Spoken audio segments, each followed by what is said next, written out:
భారత రాజ్యాంగ దినోత్సవం సందర్భంగా వైఎస్ఆర్సీపీ జిల్లా పార్టీ కార్యాలయంలో మాజీ మంత్రి తూర్పుగోదావరి జిల్లా వైఎస్ఆర్సీపీ అధ్యక్షుడు చెల్లిబోయిన శ్రీనివాస వేణుగోపాలకృష్ణ అంబేద్కర్కు పూలమాలలు వేసి ఘనంగా నివాళులర్పించారు.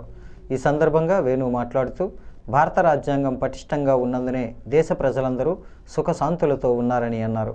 చంద్రబాబు నాయకత్వంలోని కూటమి ప్రభుత్వం రాజ్యాంగాన్ని తుంగలో తొక్కి ప్రజాస్వామ్యాన్ని కూని చేస్తోందని ధ్వజమెత్తారు. దేశ ప్రజలందరూ ఇంత ఉన్నతంగా జీవిస్తున్నారంటే అది కేవలం ఆ మహోన్నత వ్యక్తి పుణ్యమని, ప్రతి ఒక్కరికి రాజ్యాంగం ద్వారా సమానతను చేరువ చేసిన ఘనత ఒక్క అంబేద్కర్కే దక్కుతుందని అన్నారు.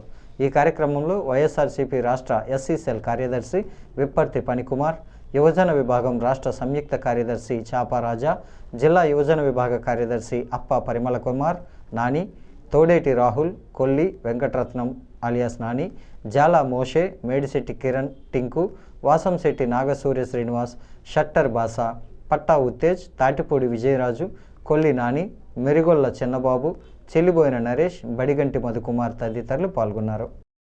నవంబర్ 26వ తారీఖున రాజ్యాంగాన్ని ఆమోదించారు. బాబాసాహెబ్ అంబేద్కర్ గారు రచించినటువంటి రాజ్యాంగాన్ని. ఈ రాజ్యాంగం మనకు రక్ష. ఈ రాజ్యాంగం ఈ దేశంలో పుట్టిన ప్రతి పౌరుడికి హక్కులు కల్పించింది. ఎవరైతే పేదరికంలో ఉన్నా, ఎదుటివారి చేత వివక్షకు గురవుతున్నా వాళ్ళకి రక్షించుకునేటువంటి చట్టాలను ఇచ్చినటువంటి మహనీయుడు బాబాసాహెబ్ అంబేద్కర్ గారు. పాలకులు ఎవరైనా రాజ్యాంగాన్ని అనుసరించి మాత్రమే పరిపాలన సాగించాలని, పౌరులు ఇచ్చినటువంటి హక్కుల్ని ఎక్కడా కూడా పౌరులు హక్కిస్తారు. పాలకులకి ఏమి హక్కు? రాజ్యాన్ని అధికారం చేపట్టి ప్రజల యొక్క ఆస్తులను రక్షించమని, ప్రజల యొక్క ప్రాణాలను రక్షించమని, ప్రజల అవసరాలను ప్రతిదీ గుర్తించి వారికి సహాయాన్ని సహకారాన్ని అందించి వాళ్ళ జీవన ప్రమాణాలు పెంచమని.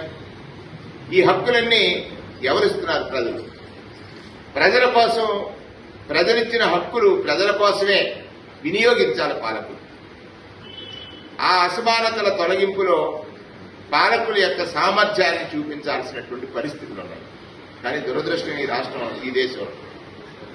రాష్ట్రంలో ప్రత్యేకించి అధికారం చేపట్టినటువంటి పాలకులు, ప్రస్తుత పాలకులు